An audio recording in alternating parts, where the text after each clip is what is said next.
Hi friends, PV Chiranjeevi M Pharmacy. Today మనం discussion చేయబోయే topic వచ్చేసి ఫార్మా ఇంటర్వ్యూ అనమాట. అండ్ రెజ్యూమ్ ఎలా ప్రిపేర్ చేసుకోవాలో చెప్తాను ఈ వీడియోలో క్లారిటీగా రండి. చాలామంది బ్లండర్ మిస్టేక్లు ఏం చేస్తారో కూడా మీకు చెప్తాను వినండి. ఫస్ట్ మనం ఫార్మా ఇంటర్వ్యూకి వెళ్ళే ముందు ఫస్ట్ రెజ్యూమ్ అనేది చాలా ఇంపార్టెంట్ అనమాట. ఫస్ట్ బెస్ట్ ఇంప్రెషన్ వచ్చేసి రెజ్యూమ్లోనే ఉంటుంది అనమాట. అసలు రెజ్యూమ్లో మనం ప్రిపరేషన్ క్లియర్గా చేసుకోవాలి. మనకేమేమి వచ్చో ఏమేమి రావు కూడా క్లియర్గా ఎంటర్ చేసుకోవాలి దాంట్లో. అంతేగాని మనకు రాని కూడా మెన్షన్ చేసుకున్నాం అనుకోండి, ఆ ఇంటర్వ్యూ ఆ క్వశ్చన్స్ అడిగితే మనం అక్కడ ఏం చెప్పలేక నోరెళ్ళ పెడతాం అనమాట. అలానే మనకు ఒక ఫ్రెషర్ కాకుండా ఎక్స్పీరియన్స్ ఉన్నారు, ఒక 4-6 years ఎక్స్పీరియన్స్ ఉంది సపోజ్, ఒక 4 కంపెనీస్ చేంజ్ అయ్యారు 6 yearsలో. అక్కడ మనం 6 years అనేది మెన్షన్ చేయకూడదు. జస్ట్ 1 or 2 కంపెనీస్లో చేసినట్టే అదే ఎక్స్పీరియన్స్ ఎంటర్ చేసుకోవాలి.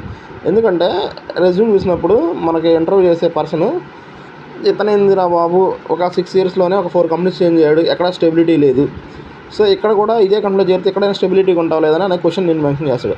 ఆ క్వశ్చన్ రాకముందే నువ్వే ముందే ఒక 2 కంపెనీస్ చేసినట్టు ఆ 6 yearsలో చెప్పుకుంటే నీకు ఆ క్వశ్చన్ రాదు. అది అలానే ఇంటర్వ్యూలో కూర్చున్నప్పుడు మనం అసలు ఫీల్ అనమాట, భయపడకూడదు. అలానే టెన్షన్ అనేది అస్సలు పెట్టుకోకూడదు. కాన్ఫిడెంట్గా కూర్చోవాలి.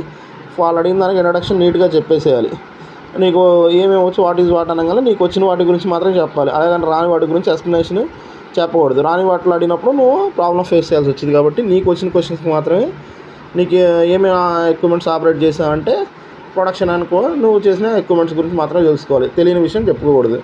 సపోజ్ ప్రొడక్షన్లో కనుక మనల్ని కనుక ఇంటర్వ్యూ చేసినప్పుడు మినిమం ఫస్ట్ ఎక్కడ వెళ్ళినా సరే అడిగే క్వశ్చన్ ఏంటి, జిఎల్ఆర్ అంటే ఏంటి, ఎస్ఎస్ఆర్ అంటే ఏంటి అని అడుగుతారు. అది నార్మల్గా అందరికీ తెలుసు, కాకపోతే జస్ట్ నార్మల్ చెప్తున్నాను. జిఎల్ఆర్ అంటే గ్లాస్ లైన్ రియాక్టర్, ఎస్ఎస్ఆర్ అంటే స్టెయిన్లెస్ స్టీల్ రియాక్టర్. ఇప్పుడు ఈ రెండు డిఫరెన్స్ ఏంటి అని అడుగుతారు. ఎస్ఎస్ఆర్ రియాక్టర్లో వచ్చేసి మనం బేస్ బ్యాచ్లు వేస్తాం, జిఎల్ఆర్లో వచ్చేసి యాసిడ్ బ్యాచ్లు వేస్తాం. ఎస్ఎస్ఆర్లో యాసిడ్ వేయచ్చు కదా అని అంటారు. ఆడ ఆ క్వశ్చన్కి ఎస్ఎస్ఆర్లో అయితే మనకి రస్ట్ తుప్పు పట్టే ఛాన్సెస్ ఉంటాయి. అదే జిఎల్ఆర్లో వేసినప్పుడు బేస్ బ్యాచ్ గ్లాస్ బ్యాకే ఛాన్సెస్ ఉంటాయి అన్నమాట. సో సింపుల్గా మనం వాడేది ప్రొడక్షన్లో జిఎల్ఆర్, ఎస్ఎస్ఆర్, తర్వాత సెంట్రిఫ్యూజ్, తర్వాత లీఫ్ ఫిల్టరేషన్లు, తర్వాత ట్రే డ్రైజర్లు, తర్వాత ఏఎన్ఎఫ్డి. మినిమం బేసిక్గా ఏ కంపెనీ అయినా సరే వీటితో నడిపిస్తాను అన్నమాట. ఫస్ట్ మనం మ్యానుఫ్యాక్చరింగ్ ప్రాసెస్లో ఫస్ట్ యూజ్ చేసేది రియాక్టర్ యూజ్ చేస్తారు. ఆ తర్వాత ఏం యూజ్ చేస్తారో ఆ వచ్చిన మెటీరియల్ అంతా ప్రాసెస్ అంతా రియాక్టర్లో జరిగింది. ఆ తర్వాత నెక్స్ట్ ఎక్కడికి వెళ్ళిద్ది, మనకి దాంట్లో ఉన్న లిక్విడ్ అంతా ఫిల్టరేషన్ అవ్వాలంటే సెంట్రిఫ్యూజ్కి వెళ్ళిద్ది అనమాట. సెంట్రిఫ్యూజ్లో వెళ్ళేసి మనకు కావాల్సిన మెటీరియల్ ఉండేసి ఎంఎల్స్ అనేది బయటకు పోతాయి. ఎంఎల్స్ అంటే ఏంటి, మదర్ లిక్విడ్ సాల్వెంట్ అనమాట. సెంట్రిఫ్యూజెస్ సైజెస్ అనమాట. మనకు మొత్తానికి ఇప్పుడు 3 సైజెస్ ఉన్నాయి. ఒకటి 38, తర్వాతది 46, ఇప్పుడు కొత్తగా హైడ్రాలిక్ సెంట్రిఫ్యూజ్లు వచ్చినాయి. వాటి యొక్క సైజ్ వచ్చేసి 60 సైజ్ అనమాట. తర్వాత మనకి మస్ట్ అండ్ షుడ్ బీగా మినిమంగా వాడు అడిగిన తర్వాత ఇవన్నీ ఇంటర్వ్యూస్ చేస్తే పిహెచ్ అంటే మినిమం ఫ్రెషర్కి అయితే ఇంటర్వ్యూస్ సింపుల్గా ఉంటుంది అనమాట. ఎక్కువ డెప్త్గా ఏం అడగాడు. పిహెచ్ అంటే ఏంటి, యాసిడ్ అంటే ఏంటి, బీఎస్ అంటే ఏంటి, జిఎంపీ అంటే ఏంటి. పిహెచ్ అంటే the native logarithm hydrogen ion concentration is called as the pH scale మీద మనకి 14 ఉంటుంది. అది 7 ఉంటే న్యూట్రల్, 7 బిలో ఉంటే యాసిడ్, 7 అబవ్ ఉంటే బేస్. అలానే జిఎంపీ అంటే గుడ్ మ్యానుఫ్యాక్చరింగ్ ప్రాక్టీస్. అంటే ఈ యొక్క గైడ్లైన్స్ వల్లనే మనం అనేది కంపెనీలో ఫస్ట్ ఆఫ్ ఆల్ ఏదైనా ప్రోడక్ట్కి కావాల్సిన గైడ్లైన్స్ అనేది జిఎంపీని పాటిస్తాం అన్నమాట.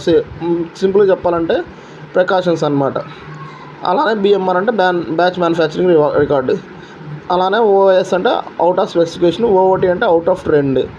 అలానే మనం ఎక్కడైనా సరే ఇంటర్వ్యూ కంప్లీట్ అయిన తర్వాత మనం ఎంత ఎక్స్పెక్ట్ చేస్తున్నాం శాలరీ అంటే మనం 15 to 20% మాత్రం హైక్ ఎక్స్పెక్ట్ చేయాలి.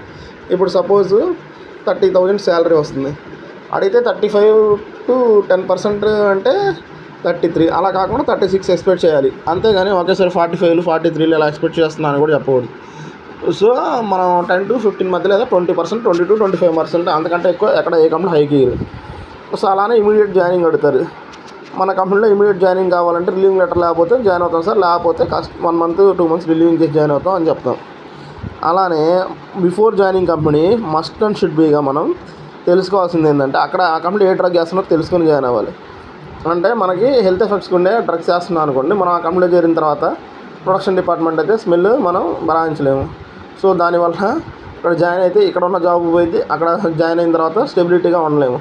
అందుకనే మనం బిఫోర్ జాయినింగ్ ఇవన్నీ తెలుసుకోవాలన్నమాట. శాలరీ టైంకి ఇస్తున్నారా లేదా, ఇవన్నీ తెలుసుకున్న తర్వాత నెక్స్ట్ ఫర్దర్గా స్టెప్ వేయాలి. శాలరీ ఎక్కువ పర్సెంటేజ్ ఇస్తుందంటే అక్కడ ఏమన్నా డేంజరస్ డ్రగ్ వేస్తుందంటే మ్యాక్సిమం ఇస్తారు, అంతేగాని ఇమీడియట్గా మనల్ని తీసుకొని ఎక్కువ శాలరీస్ ఎక్కడ ఇవ్వరు అనమాట. సో ఇప్పుడు బ్రోమిన్ బ్యాచ్లు కానీ, తర్వాత టీసీ బ్యాచ్లు కానీ, వీటి వల్ల సైడ్ ఎఫెక్ట్స్ ఎక్కువ ఉంటాయి. సో జాయిన్ అయ్యే ముందు ఆ కంపెనీలో నెట్లో కొట్టి ఏ డ్రగ్ వేస్తున్నారని చూసుకోవాలి. మనకి ఎంఎస్డిఎస్ని ఫాలో అవ్వాలి, మెటీరియల్ సేఫ్టీ డేటా షీట్.